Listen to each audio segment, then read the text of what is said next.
የሊቃውንት ድጋፍ የለንም፣ የማንም ድጋፍ የለንም። ፕሮቴስታንቱን ብታያቸው የፓስተሮቻቸው ድጋፍ አላቸው፣ የካውንስሉ ድጋፍ አላቸው፣ የህዝቡ ድጋፍ አላቸው። እስልምና የመጅሊሱ ድጋፍ አላቸው፣ ያበረታታቸዋል። ኡስታዞቻቸው አብረዋቸው ከነሱ ጋር ይሰራሉ። ኡስታዝ አቡ ሀይደርን መመልከት ትችላላቸው። ከድሮም ጀምሮ ባገኘው መድረክ ላይ እምነቱን ዲፌንድ ያደርጋል፣ በአደባባይ ይናገራል። በበዓሎቻቸው ኡስታዝ አቡ ሀይደር፣ ሌሎቹም ሁሉም። እኛ ኦርቶዶክሳውያን አንድ የሚደግፈን አባት የለም። በጣም የሚያሳዝን ሁኔታ ሲኖዶሱ አያቀን፣ ቤተ ክህነቱ አያቀን፣ ትልልቅ መምህራን ቢያውቁንም እንኳን እነዛ መናፍቃን ነው የሚሉን። አብረው ነው የሚቀጠቅጡ ለገንዘብ ብለው። አላያችሁትም? በቲክቶክ ላይ ያሉ አንዳንድ የሚያስተምሩ ለገንዘብ ብለው ነው እኮ የተባለው እኮ ለገንዘብ ብለው ነው የተባለው። ጭራሽ ተው ማበረታታቱን፣ ዲስካሬጅ ነው የሚያደርጉን። ጭራሽ ስብር ነው የሚያደርጉን። እውነቱን እንነጋገርና እንደው እኛ እዚህ ላይ የአቅማችንን ያህል እግዚአብሔር በሚያውቀው የአቅማችንን ያህል ባንፍጨረጨር፣ ካለችን ጊዜ ይሰውረን፣ ከሰዓቷ ላይ እንደው ባንፍጨረጨር። ስንቱ ጴንጤው ስንቱ ሰልሞ ነበር፣ ስንቱ ከቤተክርስቲያን ወጥቶ ነበር። እውነቱን ለማከበር አይደለም። መምህር ዘመፍጨርጨር፣ ዲያቆን ዘመፍጨርጨር ብለንም ልንትለው ትላላችሁ። ብቻ ያላችሁትም በሉ። ምን አለ? አባት አለን፣ አያት አለን፣ አክስት አለን፣ አጎት አለን። ኦርቶዶክስ ማነው ጴንጤ ግን አባትም እናትም አያትም የላችሁም። እኛ ሊቃውንቶች አሉን፣ ብንስማማ ብንጋጭ ያስማሙናል፣ ስናጠፋ ይገስጹናል። ቅዱስ ሲኖዶስ አለን ብሎ ሲል የነበረ ምን አለን አለ። ደግሞ ምን የለንም አለ። የሊቃውንት ድጋፍ የለንም፣ የማንም ድጋፍ የለንም። ፕሮቴስታንቱን ብታያቸው የፓስተሮቻቸው ድጋፍ አላቸው፣ የካውንስሉ ድጋፍ አላቸው፣ የህዝቡ ድጋፍ አላቸው።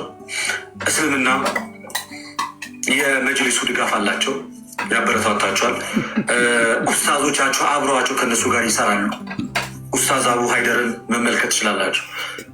ከድሮም ጀምሮ ባገኘው መድረክ ላይ እምነቱን ዲፌንድ ያደርጋል፣ በአደባባይ ይናገራል። በበዓሎቻቸው ኡስታዝ አቡ ሀይደር፣ ሌሎቹም ሁሉም። እኛ ኦርቶዶክሳውያን አንድ የሚደግፈን አባት የለም። በጣም የሚያሳዝን ሁኔታ ሲኖዶሱ አያቀን፣ ቤተ ክህነቱ አያቀን፣ ትልልቅ መምህራን ቢያውቁንም እንኳን እነዛ መናፍቃን ነው የሚሉን። አብረው ነው የሚቀጠቅጡ ለገንዘብ ብለው። አላያችሁትም? በቲክቶክ ላይ ያሉ አንዳንድ የሚያስተምሩ ለገንዘብ ብለው ነው እኮ የተባለው እኮ ለገንዘብ ብለው ነው የተባለው።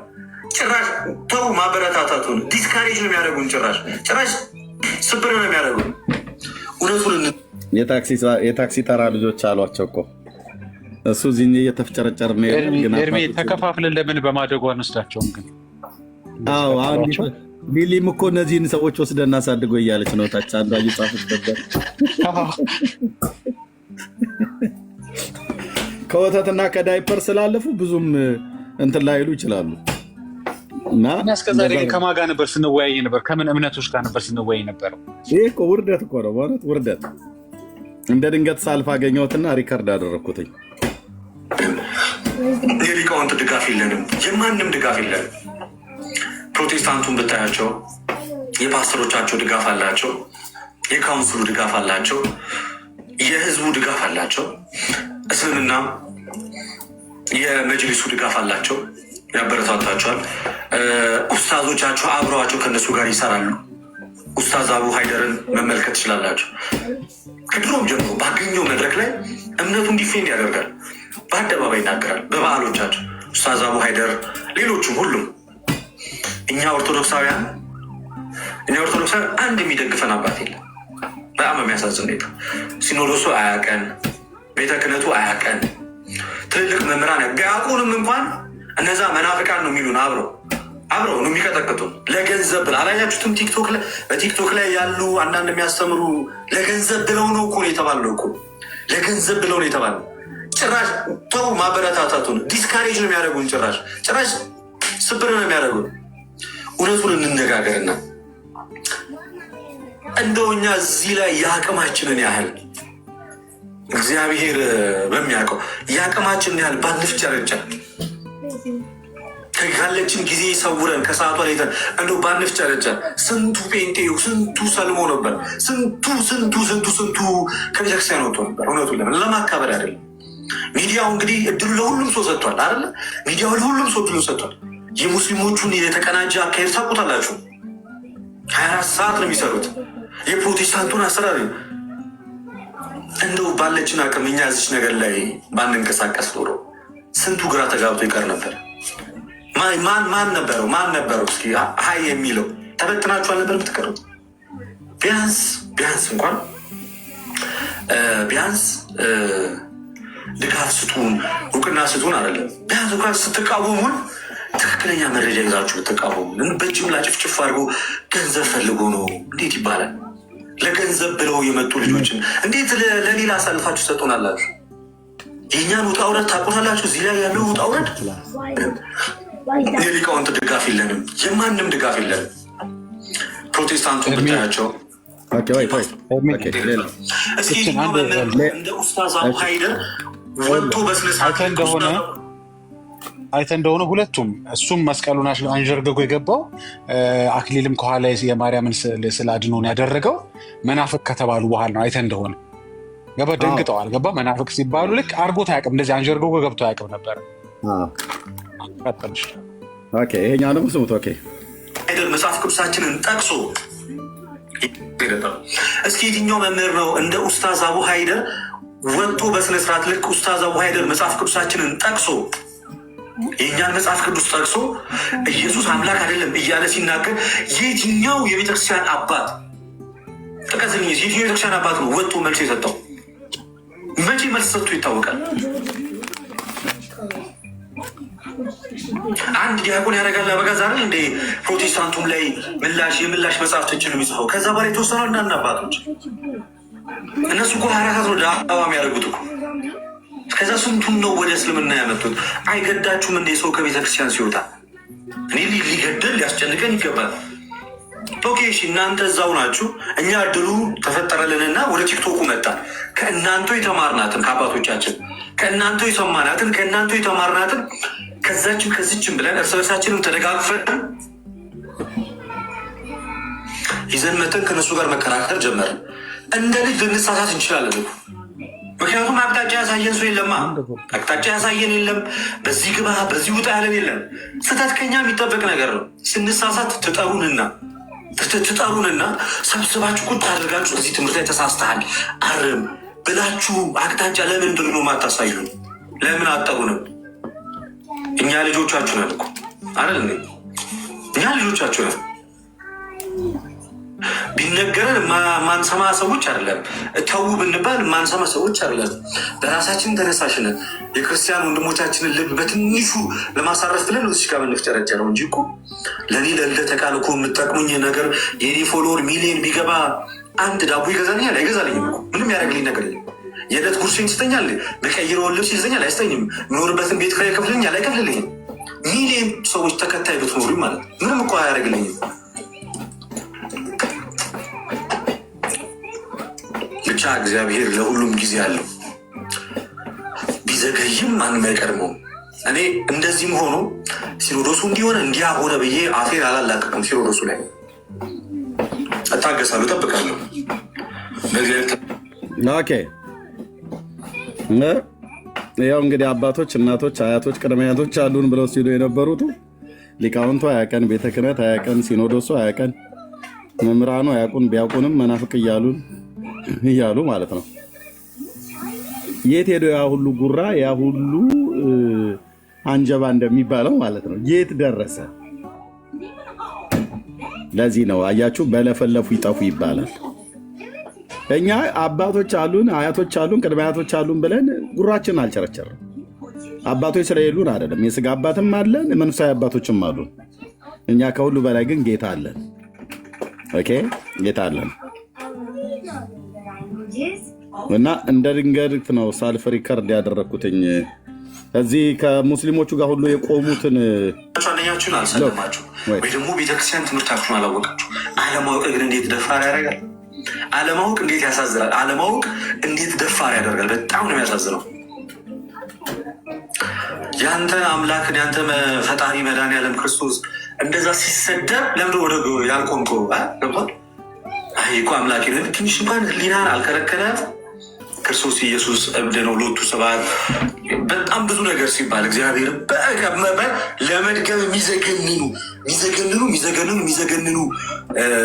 ነገሮች ሲባሉ ምንም ሳይመስል አብረህ ከእነሱ ጋር እነሱ በአጭሩ ብሶት ነው ያወራው። ሌሎችም ቪዲዮዎች አሉኝ ያላችሁ እንደዚህ የቀዳሁት ሌሎችም ቪዲዮዎች አሉኝ እና ክርስቲያን ወንድምህትን ደግሞ ይቀደማል። ሁሉን ለአሰራሩ ድንቅ ነው። ወንድሞችን እየሰማን ሁሉንም አላሰማም እና እንደውም እዛ ሌላ እንዳልክ ያወጣ በፈለገው ብር እገዛለሁ እያለ ነው ቪዲዮ አለ። እንደዛ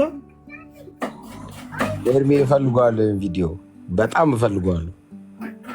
ኦኬ ጨረታ ብናርገው እኔ እፈልጓለሁ። በቃ ጸባይን አይተን እንግዲህ ትላለና በውስጥ አለ ያስፈልገኛል።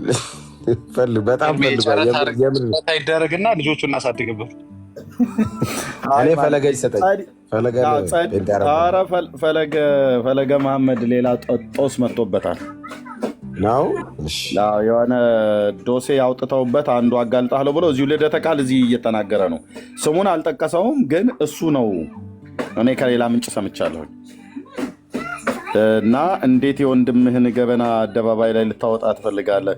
እንዴት ትፈልጋላችሁ? እያለ እዚሁ ብሶቱን ይናገራል። ሌላ ኬዝ የሌለበት አለ እዛ እነሱ ውስጥ። አይ ጻዲ ሰብስባ እንግሊዝ ወስዳ ልታሳድጋቸው ነው። እናንተ ተው። ጻዲ አለች እኔ ያለሁኝ ብላለች። አይ ቲንክ በሆዷ ነው ስትል የሰማኋት። ጻዲ አለች እሷው ራሷ እዛው ታሳድጋለች። ተቂኮ ድርጅት አቋቋመች። ጻዲኮ ድርጅት አቋቋመች። ተክሲዶን የሚባል ሜቄዶኒያ የሚባል ቲክቶዶን የሚባል አቋቋመች። ሶዶኒያ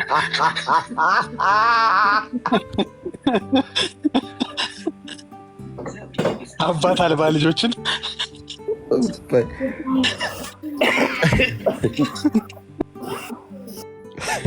ዳጊ ግን አልተቻለም።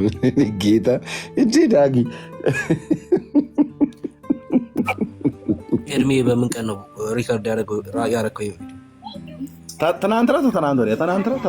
ትናንት ሐሙስ ማለት ነው። አዎ ትናንት ከሐሙስ ቀን እንግዲህ የዘከራችሁ ሰዎች እና ሲኦል ብትገቡ ሐሙስ ወደ ገነት ትሄዱና አርብ ተመልሳችሁ ወደ ሲኦል ትሄዳላችሁ ማለት ነው። ሐሙስን እንዳትረሷት፣ የተባረከች ቀን ናት ሐሙስ። ሐሙስ ቀን የዘከራችሁ ሰዎች ሐሙስ ከሲኦል ትወጣላችሁ። በነገራችን ላይ ይሄ ቪዲዮ ትልቅ መልእክት አለው። ካስተዋላችሁት ለምንድን ነው እነ ዘማርያም እንደዚህ አይነት ምሬት ያላቀረቡት? ለምን ይመስላችኋል? የመሬቷን ኦርቶዶክስ በታማኝነት ያሳያሉ እነ ዘማርያም፣ እነ መዝሙረ ያሬድ። እነዚህኞቹ ደግሞ እኛን የተቃወሙ መስሏቸው መሬት ያለችዋን ኦርቶዶክስ ይቃወማሉ። እና መሬት ላይ ያሉት ሲሰሙ እነዚህን ትምህርቶች ይሄማ የመናፍቅ ትምህርት ነው። ዘበነ ለምንድን ነው የሚቃወማቸው? እነዚህን ሰዎች ለምንድን ነው የሚቃወማቸው? እውነተኛዋን ቤተክርስቲያኒቷ የምታምነውን ትምህርት አይደለም የሚያስተምሩት። እነሱ እኛ የምናነሳቸውን ጥያቄ አድፈንፍነው ይለፉ እንጂ ችግር የለባቸው። አትልም ይላሉ ቤተክርስቲያኒቷ አትልም። በቃ ይሄ ትምህርቱ አይደለም፣ መሰረቱ አይደለም፣ ኩልለዋት አይደለም። በዚህ አይነት ሁኔታ ለሸፋፍነው ለማለፍ ይሞክራሉ። በዚህም ምክንያት ምን ደረሰባቸው? ተቃውሞ ደርሶባቸዋል። ቤተክርስቲያኒቷ የምታምነውን ትምህርት አታምንም በማለት ስለሚያቀርቡ ማለት ነው። ለምንድን ነው አሁን የሃይማኖት ጉባኤ መግለጫ ሲሰጥ ማናቀው ሰው ኦርቶዶክሲውን አይሁን ብሎ እኮ የተናገሩ ስለ እፎይ ሲናገሩ ማለት ነው። ለምንድን ነው እንደዚህ የሚሏቸው እነዚህ ልጆች? ለምንድን ነው ከጎናቸው የማይቆሙት? ቤተክርስቲያኗ ራሱ እየተቃወሙ ስለሆኑ ነው፣ በአንድም በሌላ። ለምን ጠብ ሲል ስደፍን እንደሚባለው ዝርክርክ የሆነውን ትምህርት ለመሸፈን ነው የሚሞክሩት። እነ ዘማርያም ያንኑ ይዘው ይጋፈጣሉ ፊት ለፊት።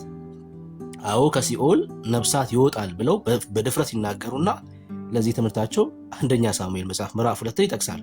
ልክ እንደዚህ እውነት ለማድረግ ይፍጨረጨራሉ። እነዚህኞቹስ ነው እንደዚህ የሚባል ትምህርት የለም፣ በቃ እናንተ ብቻ ኑ እንጂ ወደ ኦርቶዶክስ በዚህ አይነት ትምህርት የሚጠይቃችሁ የለም። እንደዚህ አይነት የማይመስል ነገር ሲናገሩ እንመለከታቸዋለን። ለዛ ነው ተቃውሞ እየደረሰባቸው ያለው። መሬት ካለው ኦርቶዶክስ ተቃውሞ እየደረሰባቸው። የሆነ ያህል ጊዜ ትሄዳለህ እንጂ መቀጠል ግን አትችልም። የሆነ ያህል ጊዜ እውነት ነው ይመስላል እኮ ይዘኸው ልትሄድ ትችላለህ። ነገሩን እየሸፋፈንክ ይዘው ትሄዳለህ፣ ግን አይቀጥልም። የሆነ ሰዓት ላይ ልክ እንደዚህ መፈንዳት ይጀምራል ማለት ነው። አንዴ ከፈነዳ ደግሞ አታቆሙ። በየቦታው እንደዚህ ሲረብሽ ትመለከተዋለህ። ለዚህ ነው በብሶት ሲናገር የምንመለከተው። ከዚህ በኋላም አባት ሊኖራቸው አይችልም። የመሬቷን ኦርቶዶክስ ፊት ለፊት ይዞ ካልመጡ በስተቀር በጭራሽ አባት አይኖራቸውም። መሬት ላይ ያለችው ኦርቶዶክስ ወይ አባት የሚሏቸው ሰዎች የመሬቷን ኦርቶዶክስ በደንብ አድርገው የሚቀበሉ ስለሆኑ ማለት ነው። ያ ነው ልዩነቱ ያ ነው። ቲክቶክ ላይም ከነ ዘማርያም እኮ ፊት ለፊት ተቃውሞ እየደረሰባቸው ያለው። ዘማርያም ቴሌግራሙ ላይ በእንደዚህ አይነት ተቃውሞ የሚጽፍባቸው ለምንድን ነው? መሬት ያለችዋን ኦርቶዶክስ ጠንቅቆ ስለሚያውቃት ነው። አባት አልባ የሆናችሁት የመሬቷን ኦርቶዶክስ ስላልመሰላችሁ ለዛ ነው። እኛን የተቃወማችሁት የራሳችሁን ትምህርት ነው። እሺ ቀጥሎ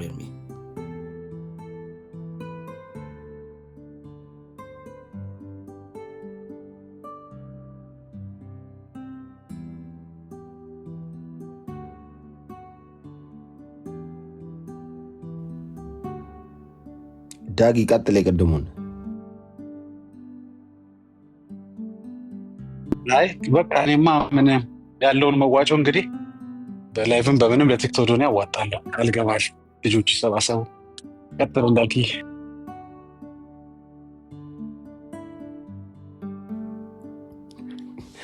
ጌታ ይባርክ። የብሩኬ ሀሳብ በጣም ትንሽ ጠንከራ ያለ ነው። አሁን እንደተባለውም ይህኛውን ቅብተ እምነት ላይ የሚሰራውን የዚህኛውን የወንጌላውያን አማኞች ላይ የእናንተን ስታንድ በዜሮ ለማባዛት ምንም ግራውንድ የሌለው እና ምንጩ ኢጎ የሆነ ሀሳብ ነበር ይዘው የመጡት። ፋይናሊ ያው እርስ በርስ ፌል እያደረጉ ነው ያሉት። ምክንያቱም እውነታው ያ አይደለም። እነሱ የፈለገ የሆነ ሀሳብ አምጥተው ቢነጋገሩ መሬት ላይ ያለው ግን ያ አይደለም። ሁልጊዜ እንደምንለው ቅብ ነው ማለት ነው። የወንጌል ቅብ የምትመስል ነች እና የፈለገ በኛ ኢየሱስን ነው የምንሰብከው፣ ኢየሱስን ጋ ነው የምንጠራችሁ፣ እኛ ጋር ኢየሱስ ነው ጌታ ብለው ቢያስገቧችሁ ኔክስት ዴይ ለስዕል መስገዳችሁ ይቀጥላል። ኔክስት ዴይ ለመዳን የምትጓዙት ድካም ይቀጥላል። መሬት ላይ ያለችዋና ይሄ አይግባባ፣ መሬት ላይ ያለችውና ይሄ አንድ አይደለም፣ መሬት ላይ ያለችውና ይሄ በፍጹም ስንል የነበረው ፋይናል ውጤቱ ባለፈው ሳምንት ውስጥ በነበረው በነገረ ማርያም ዙሪያ በተነሳው ክፍፍል ለማየት ይችለናል ማለት ነው። ለማየት ትርምስምስ ሲወጣ ማለት ነው እርስ በርስ። አሁንም ይቀጥላል ባይተው አሁንም ይቀጥላል። እንዳለው የጊዜ ጉዳይ ነው እንጂ መስመር መያዙ አይቀርም። ግን ጊዜ አለ፣ ጊዜ ይወስዳል። የጊዜ ጉዳይ ነው። ሁሉም ያምነዋል ማለት ነው። ለዚህ ነው መሬቷ እንዲያትልም ይሄ አይደለም ስንል ኖ ሲሉን አይ ስንል ኖ ሲሉን አይ ስንል ፋይናሊ እርስ በርስ እዛው የተጨባበጡት ሐቂቃው ያ ስላልሆነ ነው። ሲያራምዱት የነበሩት ሪሊጂየስ ፖለቲክስ ነው ማለት ነው። የሚመስል ነው እንጂ የሚሆን አይደለም። እና በጴንጤ እልህ ሲሉ የነበሩት ነገር መሬት ላይ ግን ያልነበረ የሆነ ሳለ ድኛለሁ የሚሉላ እኮ እየተፈጠረ ነበር። ከዛ መሬት ውስጥ ለመዳን ዋጋ እያስከፈለ ነበር። ድሃ እንድታበላ ያደርጋል፣ ጽዋ እንድጠጣ ያደርጋል፣ ጉዞ ያዘጋጅላል፣ ስዕል ያሰማል፣ ዕጣን ያሳጣል፣ ጠዋፍ ያስገዛል። ይህ ሁሉ ለነፍስ ጽድቅ ዋጋ እንዲሆን ሲጋጭ ሰውም ዳይላማ ውስጥ ሲገባ ፋይናሊ እርስ በርስ ተጨባበጡ ማለት ነው በተቃራኒ ሀሳብ ላይ። እኔው ጥሩ ነው እንደዚህ አይነት አባቶች የሉን የሚለው ላይ ተመቷል። ይህን ሪከርድ በጣም እፈልጓለሁ ኤርሚ፣ ለራሴ ስለምፈልገው ነው በግሌ በጣም ለወሳኝ ፐርፐዝ እፈልጓለሁ ይህን እና የአሁኑ ቪዲዮ ጸደይ ነው። በጣም ላክልኝ። ጥሩ ነው፣ የልፋታችሁ ውጤት ነው ለማለት ነው። ተባረኩ። በጣም ጌታ ይባርካችሁ። በውስጥ ዋትሳፕ ላይ ያበለኝ ልክልሃለሁ። እውነት የምትፈልጉ በውስጥ ጠይቁኝ አለ።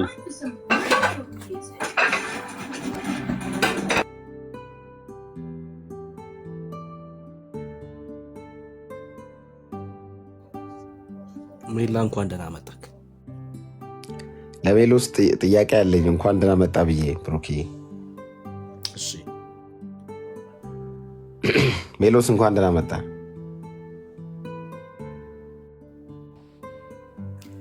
እንኳን ደህና ቆያችሁኝ። እንዴት ናችሁ? ጌታ ይመስገን ደህና ነኝ። እንዴት ነህ? አለሁልህ ይመስገን። እንዳልክ አለሁልህ። ሜላይ አንድ ሀሳብ እንድታነሳ እንድትል ስለፈለግኩ ነው። በተለይ ከዚህ ጋር ተያይዞ በተደጋጋሚ የዩቲዩብ ፕሮግራሞች ላይ ያለማቋረጥ ብዙ ቪዲዮዎችን ሰርተሃልና መሬት ላይ ያለችው እና እዚህ ላይ ያለችው አንድ አይደለም ከሚለው ባሻገር አታውቁንም የሚሉ ሰዎች አሉና በተለይ ብሩክንም ዳኒንም ኤርሚንም አታውቁንም እኛን አታቋትም የሚለዋሉ። ሜል አይ ቲንክ አንተንም የሚለዋልና ፋይናሊ አሁን ያለውን የቲክቶኩን ውዝግብ አይተ የእናንተንም የልፋታችሁ የአገልግሎታችሁ ልፋት ውጤት እንዴት ነበረ? አሁን ስታየው ለውጡን እንዴት ትዳኘዋለህ? ላይክ የተወሰነ ለውጥ አለ እና በጣም ብዙ ትግል ካረጉ ሰዎች መካከል አንዱ አንተ ነህ በተለይ እና ሁለት ጥያቄ ነው ሀሳቤ ላይ ያለው። አንደኛው አታውቋትም፣ በእርግጥ አናቃትም ወይ? ሳናቃት ነው ወይ ጥለን የወጣ ነው? አንደኛው እሱ ነው። ሁለተኛ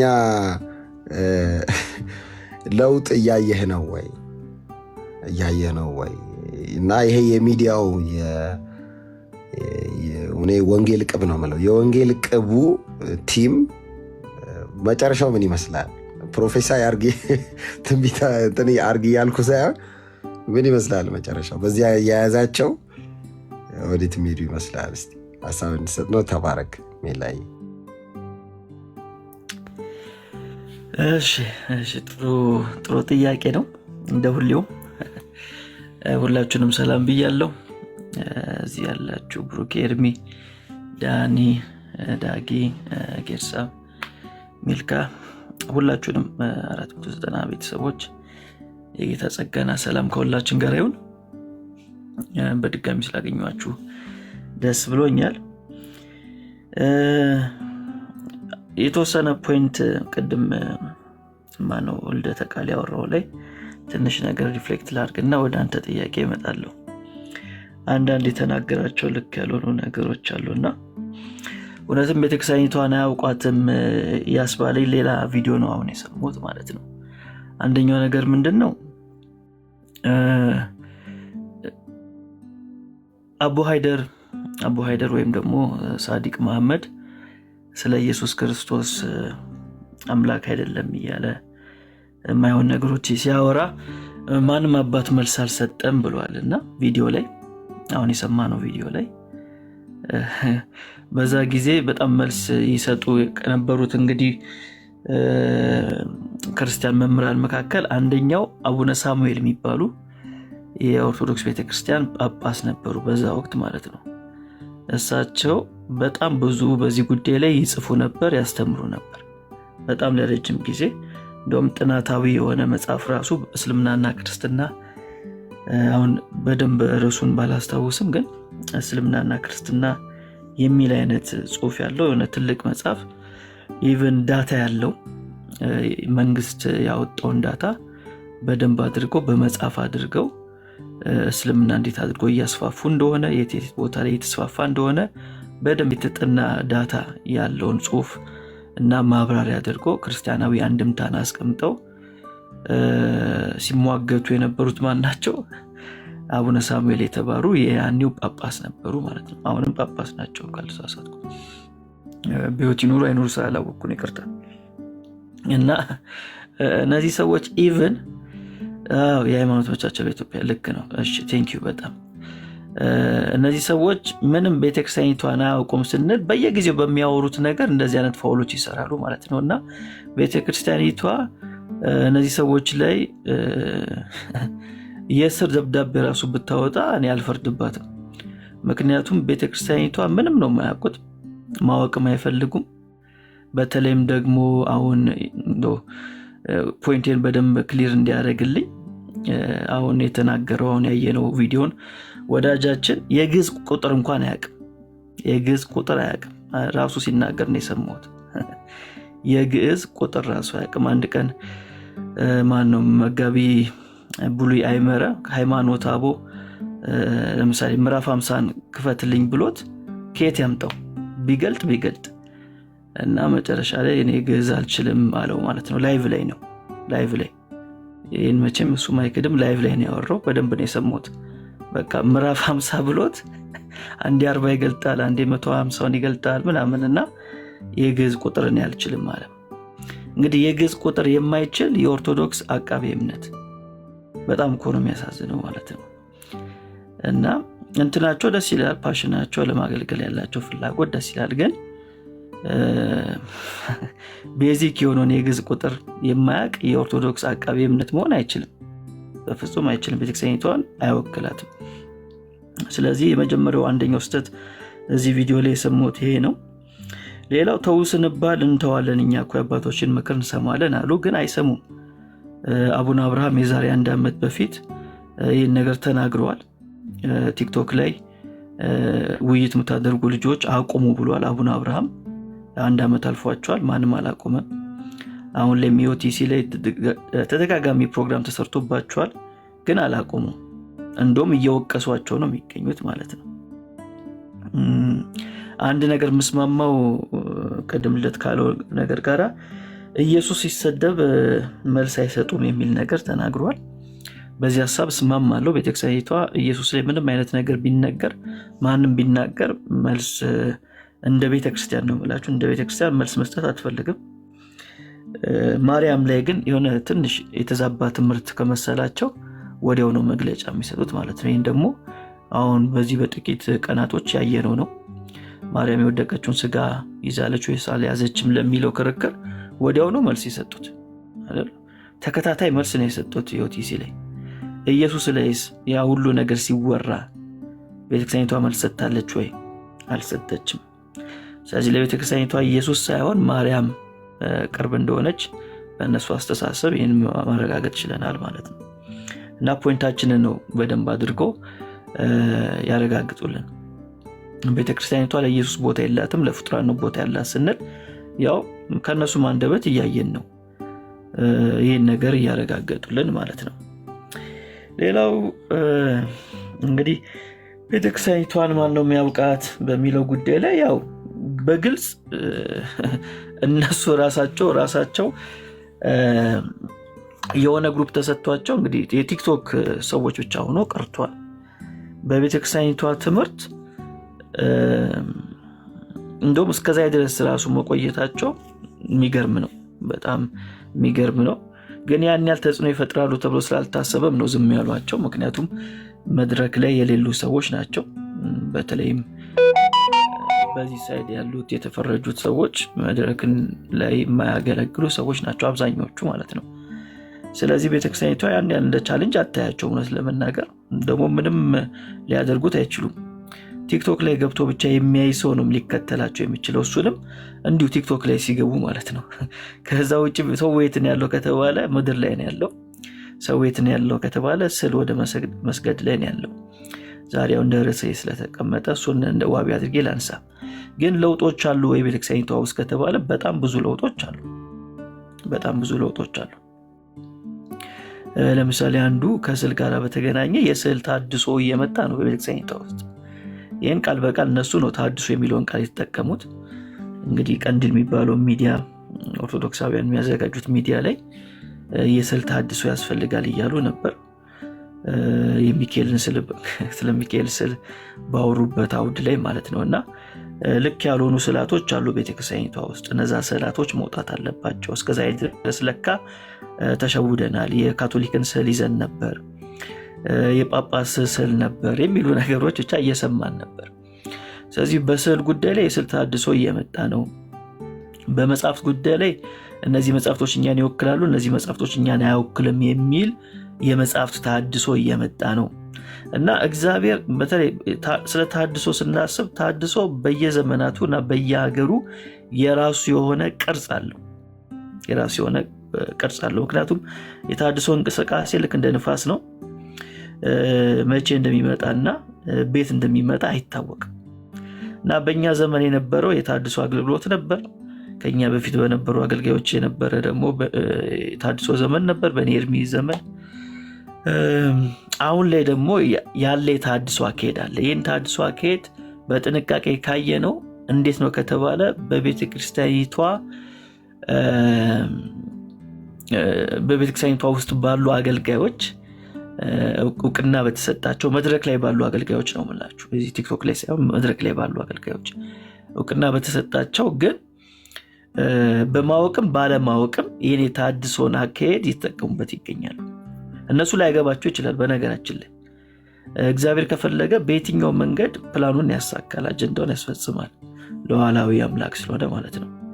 ስለዚህ አሁን ኦርቶዶክሳውያኑ መንቃት ነው ያለበት። እንዴት ይንቃ ከተባለ ለምሳሌ ስዕላትን በተመለከተ እነዚህ ስዕላቶች እስከዛ ድረስ የመጡት ስዕላቶች ልክ አልነበሩም፣ መቀየር ያስፈልጋቸዋል የሚል ሐሳብ ከቤተክርስቲያኒቷ መምህራንና የቤተክርስቲያኒቷን ስዕላት ከሚስል ሰው እነዚህ ነገሮችን ሲሰማ ሰው ቆም ብሎ ማሰብ አለበት።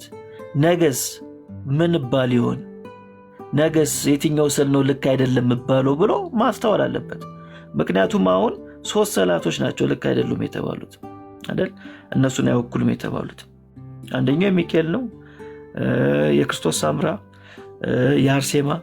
እንግዲህ እነዚህ 3ቱ ስዕላቶች ከጨዋታ ውጭ እየወጡ ነው። ነገ ላይስ የሥላሴ ስዕልን በተመለከተ ነገ ላይስ አይ እስከዛ ድረስ ለካ ልክ አልነበርንም፣ ለስዕል ስግደት አያስፈልግም ቢባልስ ብሎ ሰው ቆም ብሎ ማሰብ አለበት ማለት ነው። በማርያም ጉዳይ ላይም ተመሳሳይ ነገር ነው ያለው። በማርያም ጉዳይ ላይም የተለያየ አስተምሮ እንዳለ ከራሳቸው አንደበት እየሰማን ነው። ከሊቃውንቶቹ ነው የምላችሁ፣ እዚህ ላይ ካሉት አይደለም የምላችሁ። ከሊቃውንቶቹ ዩቲዩብ ላይ ገብቶ ማየት ነው። ማርያም ብሎ በቃ ይህን ሰሞን ሊቃውንቶቹ የተለያየ ትምህርት እያስተማሩ ነው። እንግዲህ በማርያም ጉዳይ ማርያም በቤተክርስቲያኒቷ ትምህርት ላይ ትልቅ ቦታ የሚሰጥ ትምህርት ነው ነገረ ማርያም። ለዛም ነው ከፍጥሯን በላይ ከፈጣሪ በታች የምትለው። ስለዚህ በማርያም ጉዳይ ላይ በሊቃውንቱ መካከል ትልቅ ክፍፍል ካለ ነገ ላይስ የምልጃው ጉዳይ ላይ ጥያቄ አለመነሳቱ በምን ያህል እርግጠኞች ትሆናላችሁ? ስለዚህ ምንድነው መፍትሄው ከተባለ መፍትሄው ወደ ቀድሞ ነገር መመለስ ነው፣ ወደ መጽሐፉ መመለስ ነው። ምን ይባላል? ያለሽ መስሎሻል ተበልተሽ አልቀሻል ይላሉ። እና ቤተክርስቲያኒቷ በዚህ አይነት ሁኔታ ውስጥ ነው ያለችው ከጫፍ እስከ ጫፍ። በተለይ ክፍለ ሀገር ላይ በማይታሰብ መልኩ ያለው ያስተሳሰብ ለውጥ በጣም ከፍተኛ ነው። ይህም ደግሞ እነሱን አስደንግጧቸዋል፣ በጣም አስደንግጧቸዋል። በተለይ እነ ዘማርያም ታላቁ ጅብሪል የሚባሉት የታድሶ እንቅስቃሴ በዚህ ሀገር በኤርትራ ምናምን እያሉ ቪዲዮዎችን እያሰሙ ይገኛሉ። እና እውነታቸውን ነው። በተለይ ሰሜኑ አካባቢ ላይ የታድሶ ንፋስ በኃይለኛው እየነፈሰ ነው። እና ለዚህ ደግሞ ክብሩን እግዚአብሔር ይውሰድ። እኛ መስራት እንደሚገባን ሳንሰራ ስንቀር እግዚአብሔር በራሱ መንገድ ነገሮችን ከውስጥ ያስነሳል ማለት ነው። እኔ ሰርተናል ብዬ አላምንም። እውነት ለመናገር እኔ ፐርሰናሊ በግሌ መስራት እንደሚገባኝ ሰርቻለሁ ብዬ አላስብም። ግን እግዚአብሔር ውስጥ ካሉት ሰዎች ነገሮችን መቀየር ይችላል፣ መገለባበጥ ይችላል። እና ይህን ደግሞ እያየን ነው፣ በዘመናችን እያየን ነው። ማስተዋል ብቻ ትንሽ አይናችን ከፈት አድርገን ቤተክርስቲያኒቷ ውስጥ ያሉትን ነገሮችን ማየት ከቻል ቤተክርስቲያኒቷ ለዘመናት ይዛቸው የነበረችው እሴቴ ብላ ያዘቻቸው ነገሮች በጣም እየተቀየሩ መጥቷል። ሰው አንሰማም ይሄንም ወደ ማለት መጥቷል። ይሄማ ተረት ነው ወደ ማለት መጥቷል። እና ለዚህ ክብሩን ጌታ ይውሰድ። አመሰግናለሁ።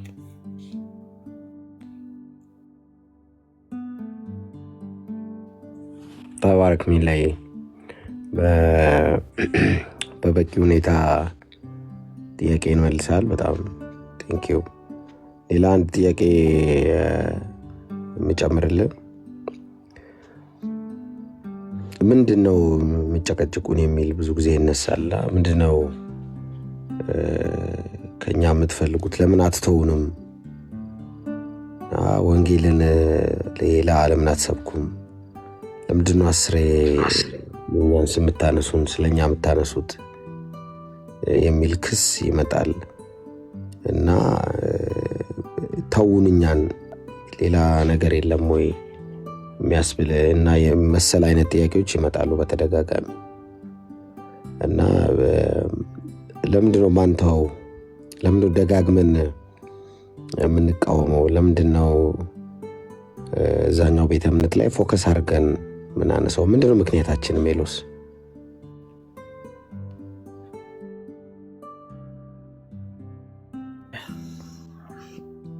እሺ እኔ ብቻዬን ግን እንዳልቆጣጠረው አጠራርጌ ላንሳ። ጥሩ ፖይንት ነው። ለምንድነው ከተባለ እንዲድኑ ነው። ሌላ የተለየ አጀንዳም ምክንያትም የለንም። ሐዋርያው ጳውሎስ ቆሮንቶስ 9 ላይ እንደሚናገረው ወንጌልን ባልሰብክ ወዮልኝ ይላልና ወንጌል ስለሚያስፈልጋቸው ነው፣ ሌላ ነገር አይደለም። ወንጌል ደግሞ የሚጀምረው መጀመሪያ ከቅርብ ነው፣ ከምታውቀው ከጎን ካለው ሰው ነው። መቼም ሌላ ቦታ ላይ አትሄድም። ቅርብ ያለው ሰው በሞት ጥላ ስር እያለ ከፍርድ በታች እያለ እያየኸው አይ እሱ እንኳን ይቆይ ብለህ ጎረቤት ሀገር ሄደህ ወንጌልን አሰብክም። ስለዚህ እንዲድኑ ቤተሰቦቻችን፣ ጎረቤቶቻችን፣ ጓደኞቻችን የቅርቤ የምላቸው ሰዎች ከፍርድ በታች ስላሉ ለዛ ነው የምንሰብከው። እዚህ ውስጥ ያለን ሁላችንም የወጣ ነው ከዛ ቤት ስለሆነ ቤተሰቦቻችን ምንም አባትና እናት ብናይ የቅርብ ጓደኞችን ባይ በዚህ እምነት ውስጥ ያሉ ናቸው። በሌላ ገዳለት ከፍርድ በታች ናቸው ያሉት። እኔ በነገራችን ላይ እንትን ማድረግ አልፈልግም። የሆነ መንፈሳዊ ከለር መስጠት አልወድም። በቃ ሁለት ነገር ነው መጽሐፍ ቅዱሳችን የሚያስቀምጠው፣ ብርሃንና ጨለማ ነው ያለው። ወይም ብርሃን ወይም ጨለማ ነው አይደል? በመልእክታት የምናየው ብርሃን ናችሁ ተብለናል። በፊት ምን ነበራችሁ? ጨለማ ነበራችሁ ነው የሚለው።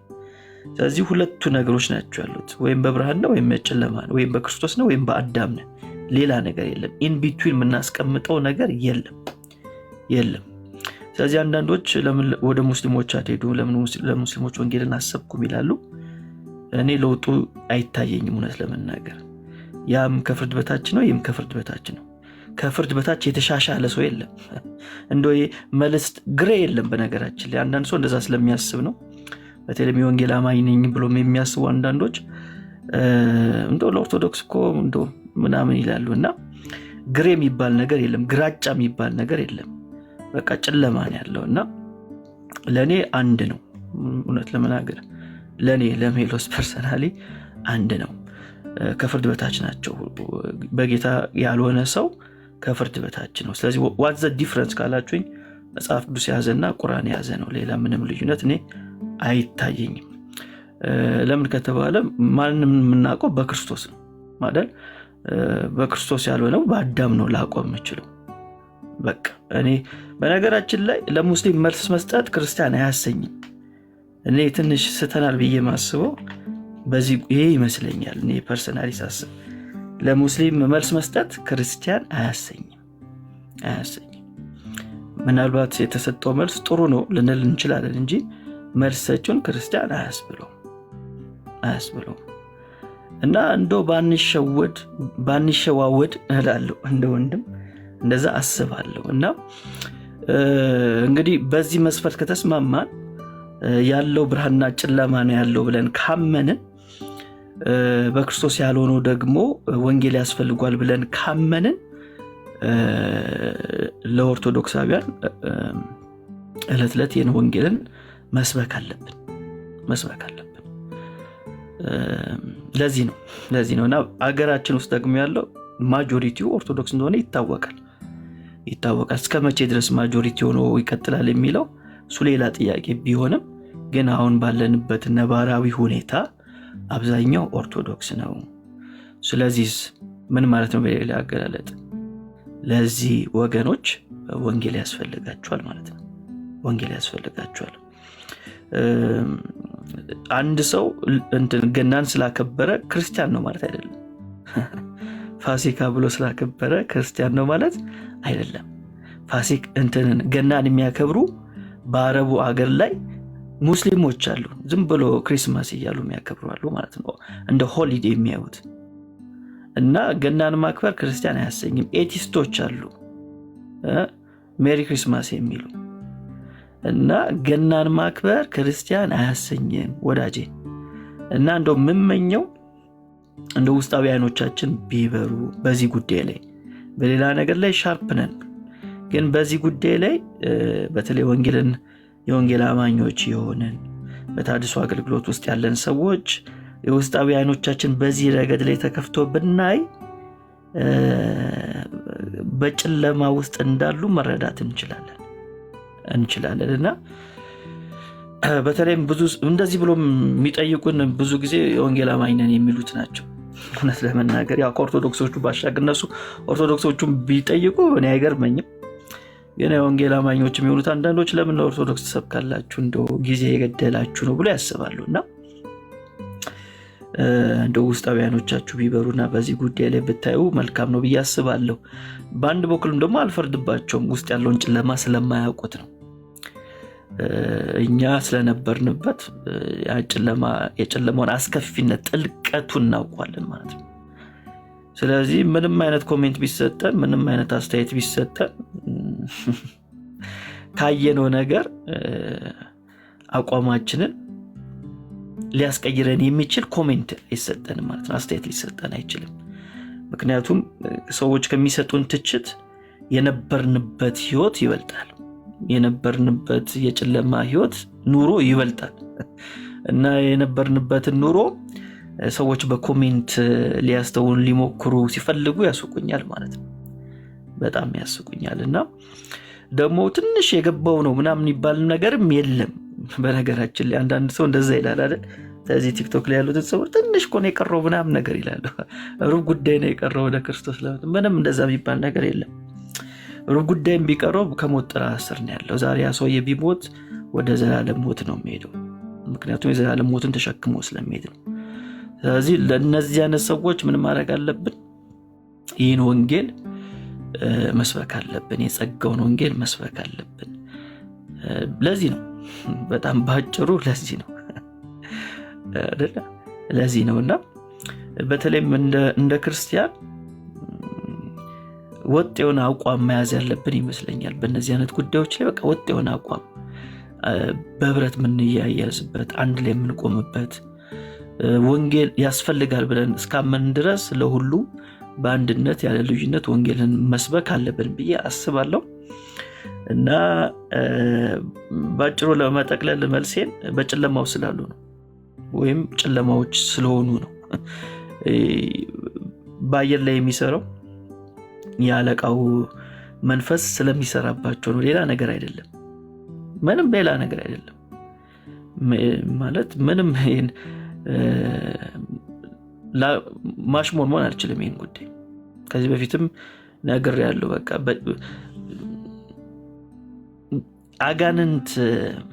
አጋንንት የሚሰራበት አጋንንት የሞላበት ትምህርትን የያዘ ሰው መቼም በብርሃን ሊሆን አይችልም። መቼም በብርሃን ሊሆን አይችልም አይደል? አንድ እርግማን አለ መጽሐፍ ቅዱሳችን ላይ። ሌላ ቃል ስላጣውለት ነው እርግማን የሚለውን የተጠቀምኩት። በተለይም ጣዖትን የሚያመልኩ ሰዎችን በተለይ በብሉይ ኪዳን ሲገልጣቸው ጣዖትን የሚያመልክ ሰዎች ልክ እንደ ጣዖቱ ይሁኑ ተብሏል። ምን ማለት ነው? ጣዖት አይን አለው አይም፣ ጆሮ አለው አይሰማም። እና እነዚህን የሚያመልኩ ሰዎች ልክ እንደነሱ ይሁኑ ተብሎ የተቀመጠ የእርግማን ቃል አለ። ያ ሀፕን ያደርጋል። በነገራችን ላይ ሰው እንዴት ነው የማያስተውለው ስትል ለካ የሚያመልኮን እየሆነ ነው። ለካ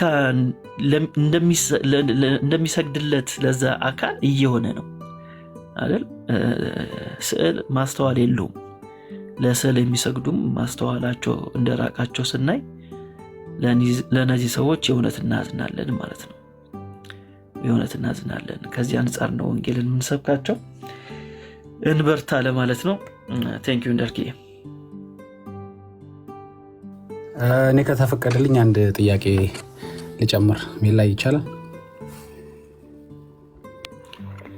ይቻላል። ለዚህ እሺ፣ መጀመሪያ ላሳይህና እዚህ ላይ ትላንት ሌሎች ወንድሞች ኮሜንት አድርገውበታል።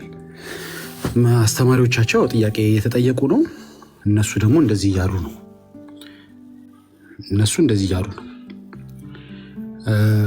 እስኪ እንስማው ቪዲዮን። የመምህራኖቻቸው ምላሽ ይሄ ሆኗል እንግዲህ በመጨረሻ ማለት ነው። እሺ ሆን ብሎ ኢንቴንሽናሊ ነው ይዞት የመጣው። ኢንቴንሽናሊ ሆን ብሎ ነው ይዞት የመጣው። ሆን ብሎ ይዞ መጣ። ማንን ዲፌንድ ሊያደርግለት? አክሊልን ዲፌንድ ሊያደርግለት። በቃ እውነቱ ይሄ ነው። ምንም ተደባብቀን የምናልፈው ነገር የለም። ከዛ ሲቀጥል ደግሞ እመቤታችን ቅድስት ድንግል ማርያም በደማስቆ በረሃ ላይ ለጳውሎስ የተገለጠችው እሷ ናት ብሎ ታምሩ ላይ አለ። ይህን አልቀበልም ብሎ ይዞት የመጣው ኢዮብ ነው። ኢዮብ ነው ይዞት የመጣው። አንብቦት አይደለም፣ አላነበበውም። ኢዮብ ቢያነበው ኑሮ ኦፍኮርስ እሺ ትክክል ነው አንብቦት አለኝ እስኪ ያስረዳን ባልነው ነበር። ግን አላነበበው። ሳያነበው ነው እሱም ይዞት የመጣው። ለምንድን ነው ይሄው ይህን ታምር እኔ ልቀበል እችላለሁ አሁን ለምሳሌ አለና አልቀበልም አለ። ያ ማለት ምን ማለት ነው? ልጁ ያመጣውንን ያንን የተሳሳተ አስተምሮ በስህተት ሸፍነው ደባብሰውት ለማለፍ ስለፈለጉ ብቻ። ይሄ ደግሞ የሚያዋጣ ነገር አይደለም።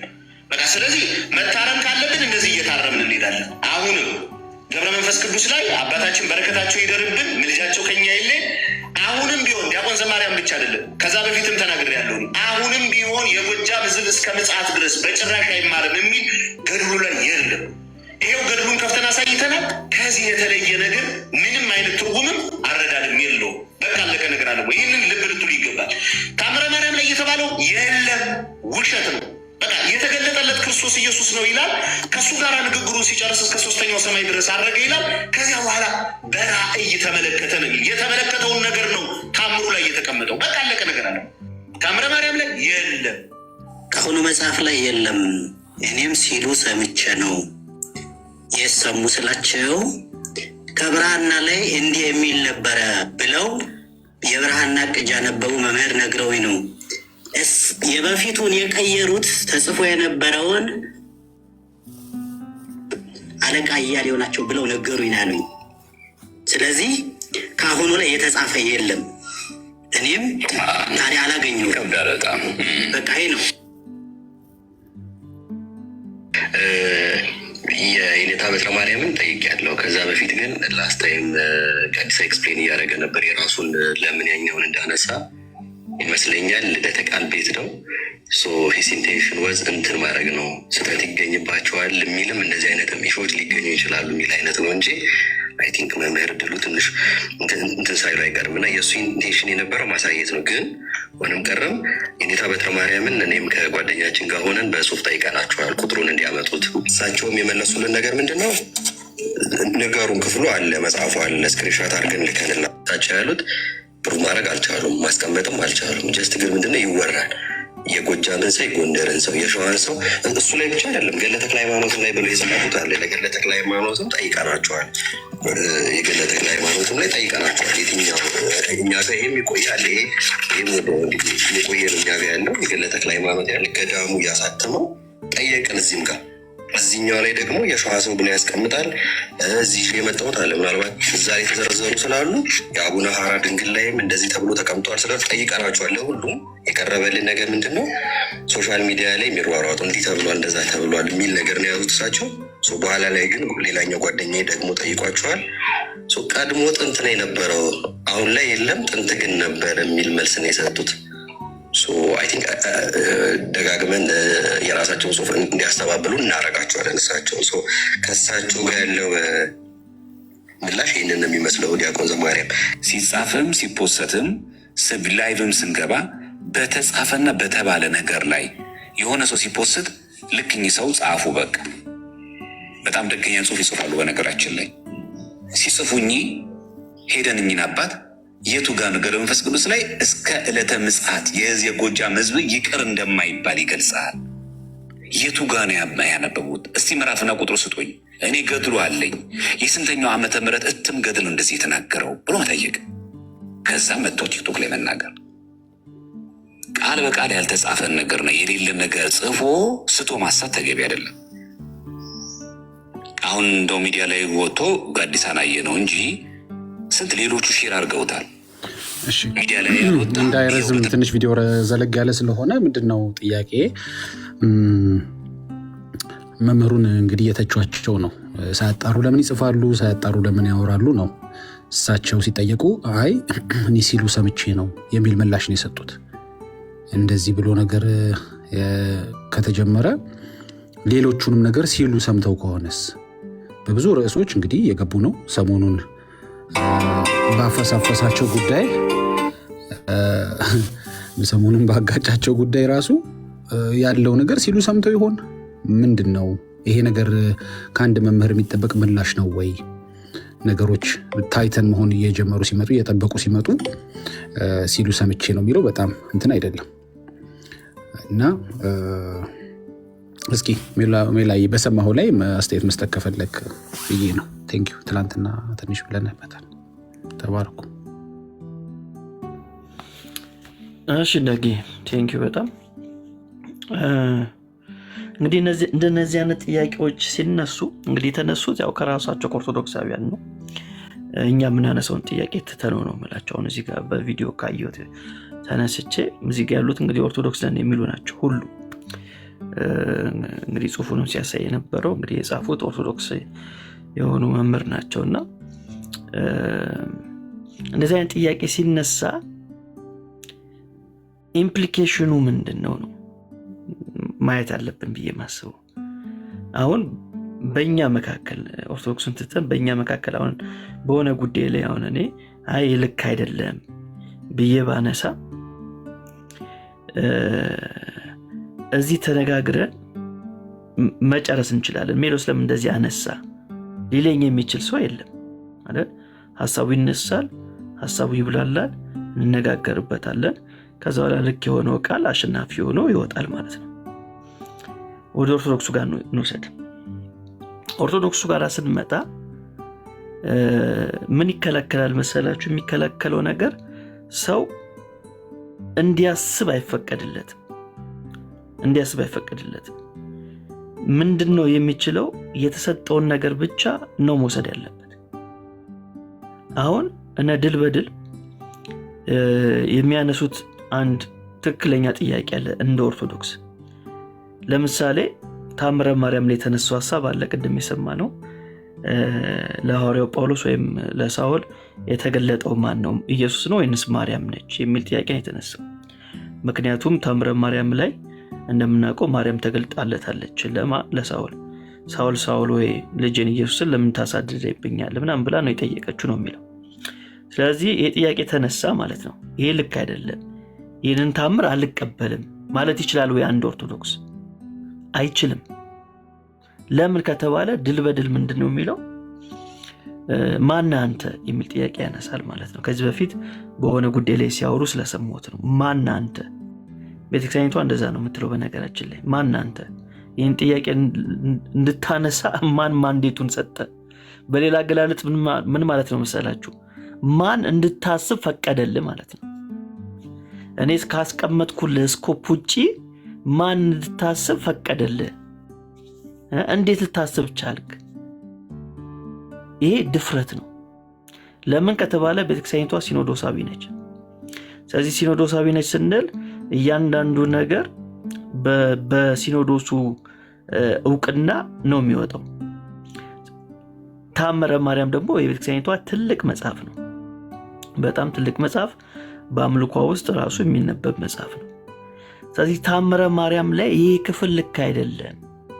እንግዲህ አንድ ምዕራፍ ነው ልክ አይደለም እያሉ ያሉት አይደለም። አንድ ምዕራፍ አንድ ቃል ልክ አይደለም የማለት ማንዴቱ የለም።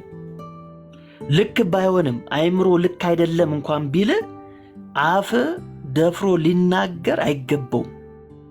ለምን? ልክ አይደለም የክፍል የማለት ስልጣን ያለው ማን ነው? ሲኖዶሱ ነው። በነገራችን ላይ እዚህ ላይ መጥተው ነው እንጂ ሐዋርያዊ ቀበሎች ሐዋርያዊ ትውፊት የሚሉን እነሱ ለሐዋርያዊው ትውፊት ሰሚት አያደርጉም እነዚህ ልጆች። ይህን እኮ ነው እያየን ያለ ነው። ሐዋርያዊ ትውፊት እኮ ሲሉ አንዱ አውቶሪቲ ነው። ስለዚህ ቤተክርስቲያኒቷ ይህን ልክ አይደለም እስካላለች ድረስ የትኛውም ኦርቶዶክስ ወጥቶ በሚዲያ ላይ ይህ ልክ አይደለም አልቀበልም የማለት ስልጣን የለው፣ መብት የለው። እስከ መቼ ድረስ? ቤተክርስቲያኒቷ ኦፊሻሊ ይሄ ሀሳብ ልክ አይደለም፣ በስርዓት የገባ ነው፣ በቀደመው እትም ላይ አልነበረም፣ በብራናው ላይ የለም፣ ወይም ከግብፅ ሀገር በመጣው ላይ ምናምን ብቻ ብላ ማስተባበያ ሰጥታ እስከምትናገር ድረስ የትኛውም ኦርቶዶክስ የፈለገ ሊቅ ይሁን አይደለም እንደነዚህ አይነት ደቂቅ ይቅርና ሊቁም ቢሆን እንደዚህ አይነት ጥያቄ የማንሳት መብት የለውም፣ በዛሬም ሚዲያ ላይ ማለት ነው። ስለዚህ በግልጽ የምናየው ነገር ምንድነው? እነዛኞቹ ለቤተክርስቲያኒቷ አውቶሪቲ ሰሚት ያደርጋሉ፣ መነዘማርያም ድል በድል። በግራ ዘመም ያሉት ደግሞ ለቤተክርስቲያኒቷ አውቶሪቲ ሰሚት አያደርጉ።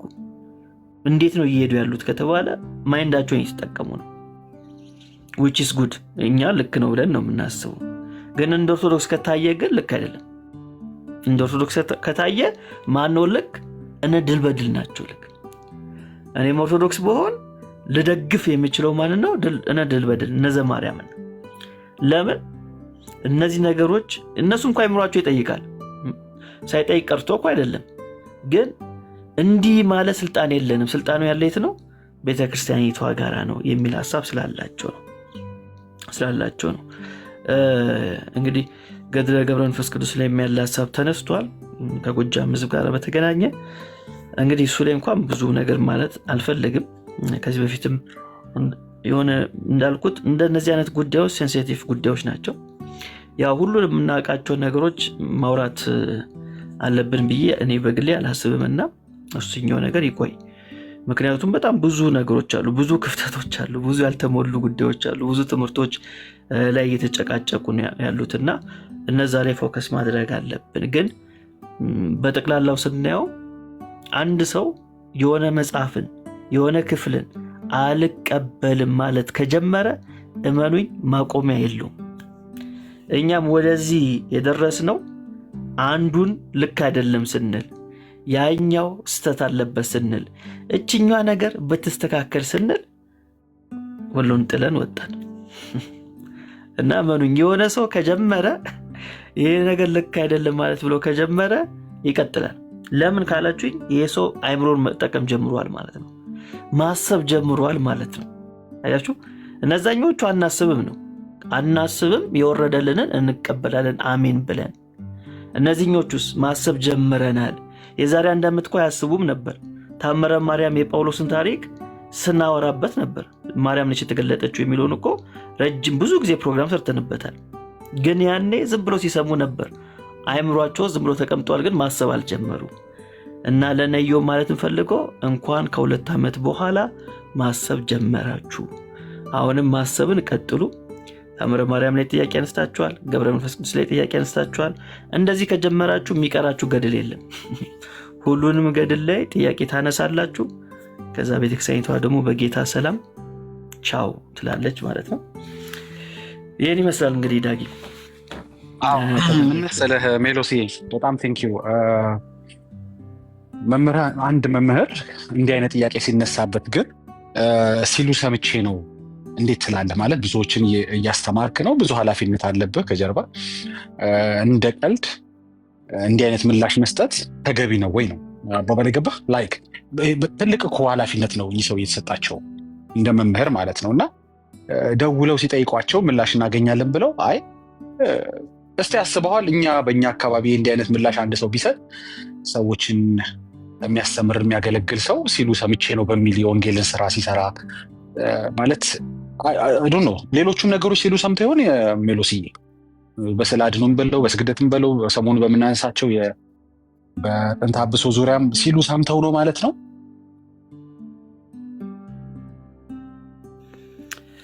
ሊሆን ይችላል። የምናየው ነገር እኮ እሱ ነው። ብዙ ነገሮች በስማ በለው ነው ያሉትና ያው እነሱም በኦራል ትራዲሽን ስለሚያምኑ እንደው ነገሩን ትንሽ ቴዎሎጂካል እናድርጎ ከተባለ በኦራል ትራዲሽን ያምናሉ። ምን ማለት ነው? ያው በቃል በሚተላለፍም ትውፊት ያምናሉ። እና እንዳሉት እንግዲህ ሲሉ ስለሰሙ ሌላ ነገርም ሲሉ ሰምተው ነው። አሁን ሰሞኑን እያነሳ ነው ያለው ከስዕል ጋር በተገናኘ በስማ በለው ነው ብዙ ነገር የያዘው። እና እንደዚህ አይነት በነገራችን ላይ እንደዚህ አይነት ንግግሮች እንግዳ ንግግሮች አይደሉም፣ የተለመዱ ንግግሮች ናቸው ቤተክርስቲያኒቷ ውስጥ። ከየት ሰማው ከተባለ እከሌ ከሚባለው ነው የሚባለው። ከየት አመጣው? ከየኔታ እንትን አመጣሁት። ይሄ ንግግር በነገራችን ላይ በጣም ኮመን ንግግር ነው። ከየት አመጣው ከተባለ አንድ ሰው በቤተክርስቲያኒቷ ውስጥ ከከሌ ወይም እንትና ሲል ሰምቼ ምናምን ነገር ነው። ይህ ምንድነው የሚያሳየው ከተባለ በማስረጃ አይደለም የሚንቀሳቀሱት፣ በኦራሉ ትራዲሽን ነው የሚንቀሳቀሱት እና የሰሙትን ነገር ከዛ ያስተላልፋሉ ማለት ነው። ምን ሳያደርጉ፣ ፊልተር ሳያደርጉ፣ ሳያጣሩ እና ስማ በለው ይበዛበታል። ስማ በለው በጣም ነው የሚበዛው። ብቻ ንቁ። እዚህ ውስጥ ኦርቶዶክሳውያን እንዳላችሁ አውቃለሁ። መቼም የሁሉ ሰው የወንጌል አማኝ ብቻ አይደለም እና ከስማ በለው ውጡ ነው እያልን ያለ ነው ሲሉ ሰምቼ ከሚል የተሳሳተ ግንዛቤ እንድትወጡ ነው እኛ የምንፈልገው። ይህን ነው የምናየው እንግዲህ በቤተክርስቲያኒቷ ውስጥ። ግን ጥሩ ነው። አሁን ሚዲያው በነገራችን ላይ እንደዚህ አይነት ነገሮች በጣም ወደ አደባባይ እያመጣቸው ስለሆነ ስለዛ እውነት ጌታ ማመስገን አለብን። እነዚህ ነገሮች ለዘመናት አይነኬ የነበሩ ርዕሶች ናቸው፣ የሚፈሩ አንዳንዶችም ሰማዕትነት የተቀበሉበት ጉዳይ ነው። ስለዚህ አሁን ላይ ግን ሊቆጣጠሩት በማይችሉት ሁኔታ የሚዲያው እንቅስቃሴ ብዙ ነገሮችን ገለባብጦባቸዋል ማለት ነው። በጣም ብዙ ነገሮችን እና ይበል ነው። እናንተም በርቱ ዛጊ። በደንብ ደግሞ በቋሚነት እየሰራ እንደሆነ እያየው ነው እና ሰሞኑን ጸጋ ይብዛል። በተለይ ሚካኤልን ስል ይዘዋል እንዴ ጠምደን ያስቆ እሱ ያስቆጣኛል በጣም ማለት አይደለም ለመላክ እኔ ሰውም እንዲያደርገው አላበረታታም። እንደዚህ አይነት አለባበስ ገብቶ ቴንኪዩ ሜላይ ግን ጌታ ብስቶ ይባርክ። በጣም ያስቆጣል አንዳንድ ነገሮች።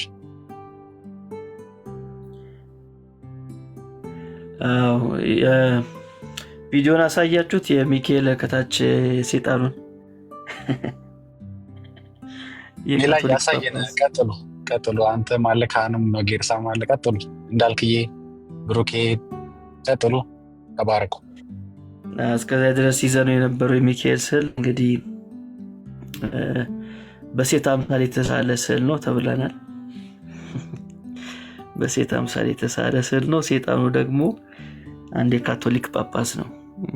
ሰዓሊው እንግዲህ ከዛ ጳጳስ ጋር ተጣልቶ ተናዶባቸው ነበርና ከዛ በኋላ ስዕል ሳል ሲባል የሚካኤልን ስዕል የሆነች ቆንጆ ሴት እያሰበ ሳለ ፊቱን ማለት ነው። ሌላ ሰውነቱን ደግሞ ጡንቻ ምናምን አደረገለት። ከዛ ላይ ሴጣንን ሊስል ሲፈልግ ማንን ይስላል? ያን የተጣላውን ሰውዬ ማለት ነው። እና እሱን አስመስሎ ሳረው ማለት ነው። እና በወቅቱ ብዙ ሰዎች ያንን ሴጣን ያውቁት ነበር። ኧረ ተው ይሄ ኮንትናን መሰለ ሲሉት፣ አዎ እንግዲህ ሚካኤልን አላየሁትም ሴጣንን ግን ደጋግሜ አይቼዋለሁ አለ። ከዛ በኋላ እንግዲህ ነጭ ነበር በነገራችን ላይ እሱ የሳለው ስዕል። የሴጣን ከታች ሚካኤል ረግጦት ያለው ስዕል በፊት ነጭ ነበር ሲሳል፣ በኋላ ላይ ተቀይረው ጥቁር ያደረጉት እና ይህን የተናገሩት ራሳቸው ናቸው። እንግዲህ ራሳቸው የኦርቶዶክስ መምህራን እና ቤተክርስቲያኒቷ ውስጥ በስዕል አገልግሎት እንግዲህ ያለ ሰው ነው ይህንን ታሪክ ሰሞኑን የዘገበልን ማለት ነው።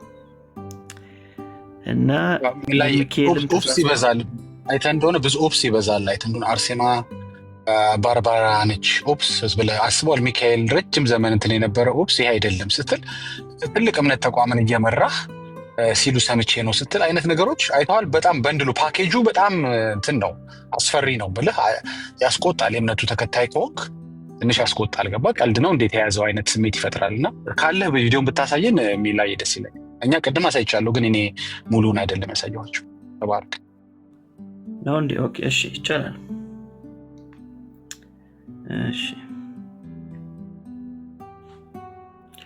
እሺ ቪዲዮ እስከምከፍተው እናንተ ቀጥሉ።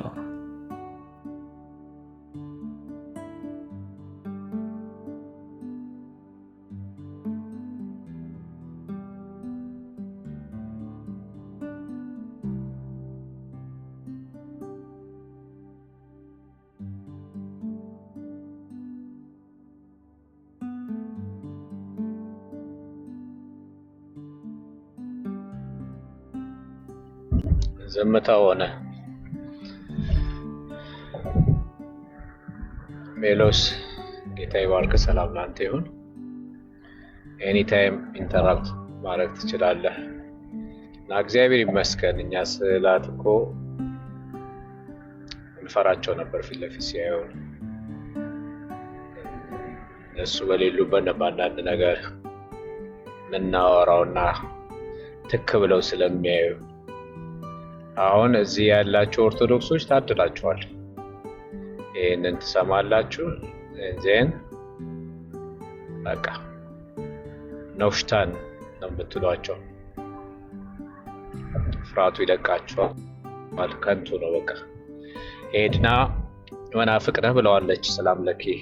አንተ ክርስቶስ ብቻ አያድንም የምትል ስዕላትን የምትሸጥ መናፍቅ ነህ ብለዋለች። እና ሄድና ደግሞ ካፕቲክ ኦርቶዶክስ አትቀጥልም ይላል።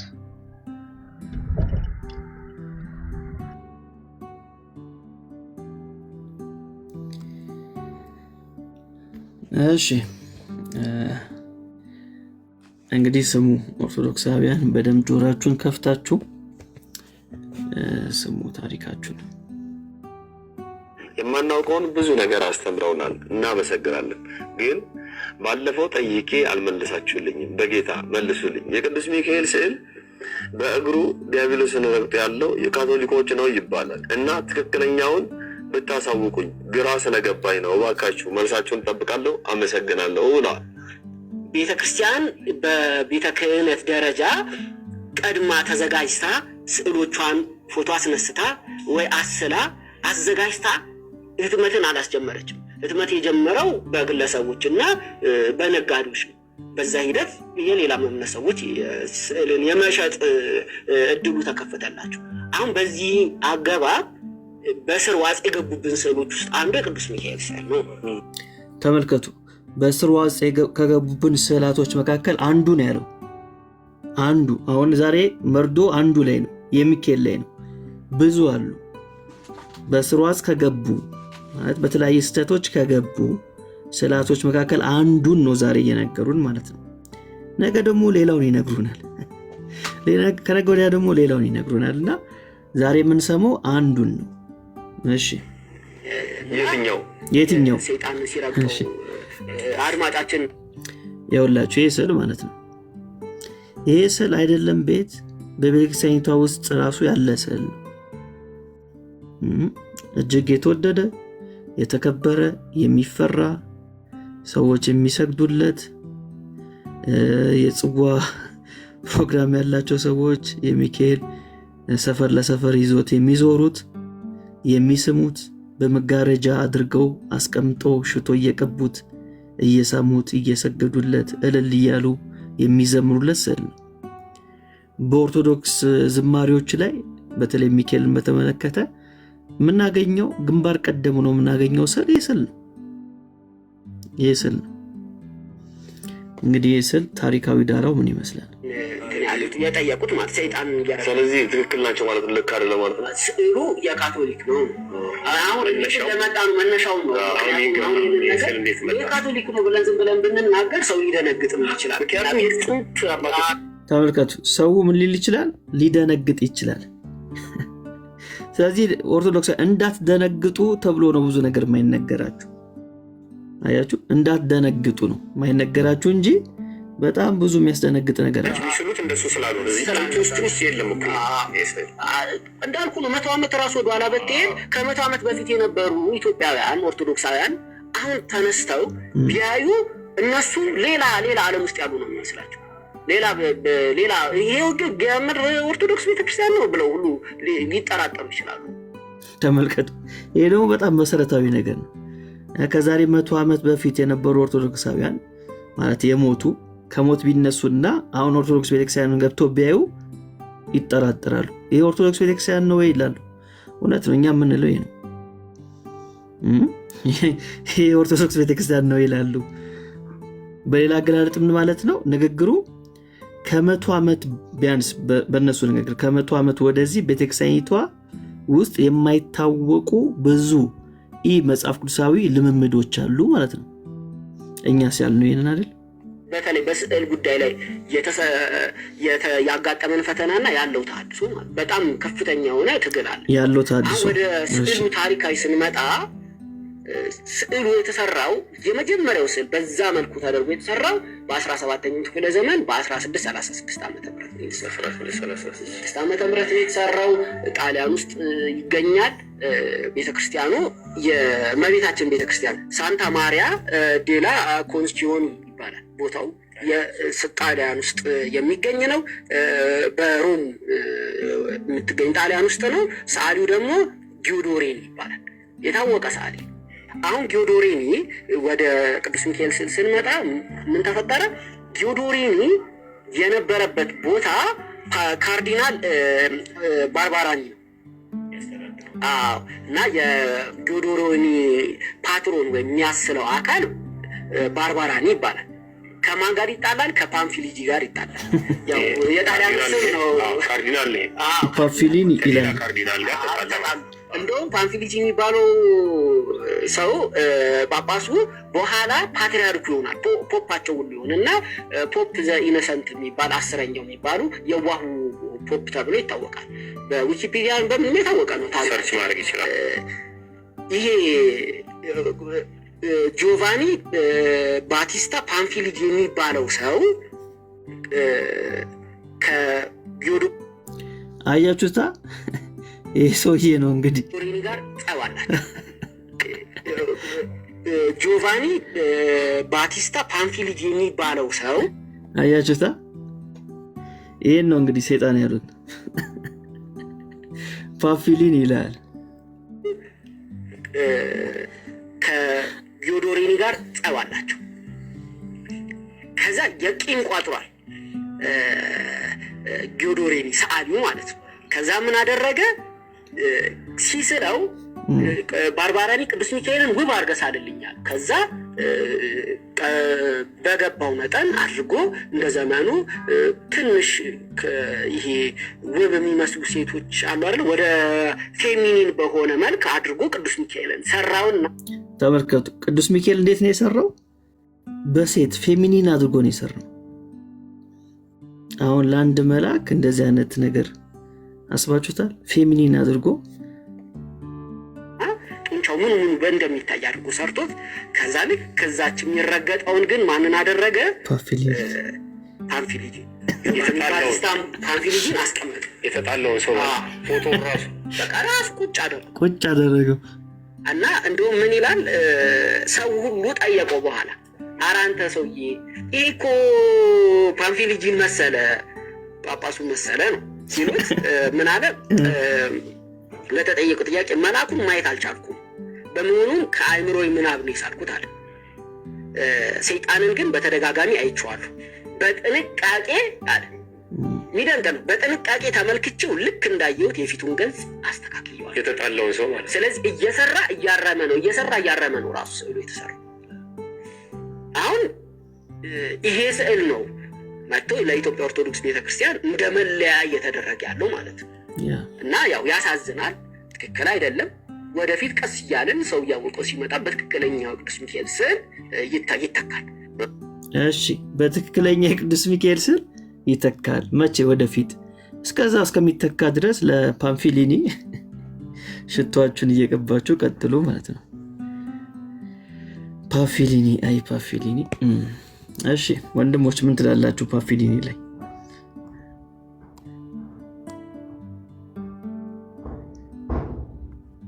በጣም የሚገርም ነገር ነው ያሰማን ሜሎስ። በጣም የሚገርም ልክ በቂም በቀል የተሳለ ስዕል ነው አንደኛ ስዕሉ፣ ሁለተኛ ደግሞ የተለወጠበት ምክንያት ይኖራል። በኋላ ላይ ከነጭ ወደ ጥቁር የተለወጠበት የሴት ገጽታ ነው የተሳለው። እንደገና ደግሞ ተሐድሶ ብለዋል። ወደፊት እያደስን ስንሄድ ብለዋል እና እነዚህ ነገሮች በጣም ሰፊ እንድምታ ያላቸው ናቸውና የሚያሳዝን ነው። እንግዲህ ወንድሞች እህቶች የምትሰሙ እንዲህ አይነት መጫወቻ ነው የሆናችሁት። ታውቃለህ ሜሎስ ይነጋል መጽሐፍ ላይ መሪጌታ ጽጌ በተጠየቁበት ጊዜ እሱን ሳነብ እና ነገራቸውን ካቀረቡ በኋላ መሪጌታ ጽጌ ሊቃውን ጠቅላላ ጉባኤ ነው የተሰበሰበው። አይ ቲንክ ጳጳሱም ነበሩ መሰለኝ። እንደገና መጽሐፉን አነባዋለሁ፣ ዝርዝራቸው ተደርድሯል እንዳለ እና ጽጌ ይህንን ሳናውቅ ቀርተን ነው እናውቃለን ማለት ኦርቶዶክስ ቤተክርስቲያን ሮንግ ቦታ ላይ እንዳለች ሮንግ ዶክትሪን እንዳላት እናውቃለን፣ ግን ህዝቡ ይወግረናል ብለን ነው እንዳሉ ስም ጠቅሰው በማስረጃ እዛ አስቀምጧል። እና ወገን እንደዚህ ነው። አሁንም ሰውየው የተናገረው እንደዛ ነው። ምን እናድርግ ህዝቡን ፈርቶ የሚል ነገር አለና ጀስት በየጊዜው መጥተው እናስረዳ ባሉ መጠን የበለጠ ሌላ ትኩሳት የሚጨምርባቸው ነገር ነው። አሁን እዚህ ጋር ሲያወሩ እነሱ ያሻሻሉ እንትን ያሉ መስሏቸዋል፣ ግን በጣም ትልቅ ትኩሳት ነው። በዛ ላይ ሚኒስካርት ነው ዳጊ ያንን እንትን ሲል ነበር። ሚኒስካርቱን ምናምን በደንብ ያስጎበኛ። እኔ አቴንሽን ሰጥቼው እንደዛ ሚኒስካርትን እና የሴት ምስል እንደሆነ እንኳን አላውቅም ነበር። ዳጊ በለጠፈው ጊዜ ነው ይሄ ያልኩኝ። እና እነዚህ ነገሮች ሁሉ ሊታሰቡ ይገባል። በዛ ላይ ደግሞ በዚህ ስለ አድኖ ዛሬ በቤቱ ላይ እንዳለው ስለ አድኖና ስለ አድኖ ይባላል የሚል አለ፣ አይባልም የሚል አለ። ግን ያው እንደምታውቀው ሜሎስ በመጽሐፍቶች ተጽፎ ስለ አድኖ ተብሎ ሊትራሊ ተጽፏል። ስለዚህ የማይሸሹት ነው። ስዕል ብሎ የሚያድነው ኢየሱስ ክርስቶስ እና ይሄም ራሱ ሌላ ወጥመድ ውስጥ የሚከታቸው ነው። በዚህ በዘመናዊ ዘመን አንባቢ የሆነ ህዝብ በተነሳበት ዘመን ሶሻል ሚዲያው እንደዚህ በወጣበት ዘመን የማይወጡት ነገር ነው እና አጠቃላይ ሐሳቤን ስደመድም ሁለንተናዊ ተሐድሶ ለኦርቶዶክስ ያስፈልጋታል። በቃ አሁን ህዝቡን እንደዚህ ያስለምደውታል። አባታችን አቡነ ማትያስ በአዲሱ ዓመት ንግግራቸው ኢንዳይሬክትሊ ተሐድሶ ያልታደሰ ነገር ይደክማል፣ ይወድቃል ብለዋል። ጎረምሳውም ሶሻል ሚዲያ ላይ ለጥፎ ነበር፣ ድል በድል ተርኮታል። ከቤተ ክህነት ትምህርታችን፣ አስተዳደራችን ጠቅላላ ኮራፕትድ ሆነናል፣ ተሐድሶ ያስፈልገናል ብሎ ጎረምሳው ኢዮብ ለጥፎታል። በኋላ ሲለበልቡት ነው መሰለኝ ያነሳው። ድል በድል ግን ተርኮታል አለው። ትረካው በጣም በቆንጆ ሁኔታ ተርኮታልና አሁን ምንድነው መታደስ ነው በቃ። ምንም ነገር በጣም ብልሽት ያለ ትምህርት ነው ያላቸው። የድነት ትምህርት የላቸውም። ካፕቲክ ኦርቶዶክስ አሁን እናን ጠየቅናት። አሁን ብትሞቺ ወደ እግዚአብሔር መንግስት ወደ መንግስተ ሰማያት እንደምትሄጂ ልትሰማ ትችላለች። እርግጠኛ ነሽ ወይ ተብላ ስትጠየቅ 100% እርግጠኛ ነኝ ብላለች። ኦርቶዶክስ ምን ትላለች? እግዚአብሔር ያውቃል። ምክንያቱም ብዙ አዳኞች አሉ። ከኦሪየንታል ቸርች የተለየ የድነት ትምህርት ነው ያላት። የትኛው ነው የድነት ትምህርቱ? አለማው ምንድን ስንት ነው? እና በዛም ብዙ ግራ የገቡ ነገሮች አሉ። ቀጥሎ ወገኖች ማይክ ፍሪ።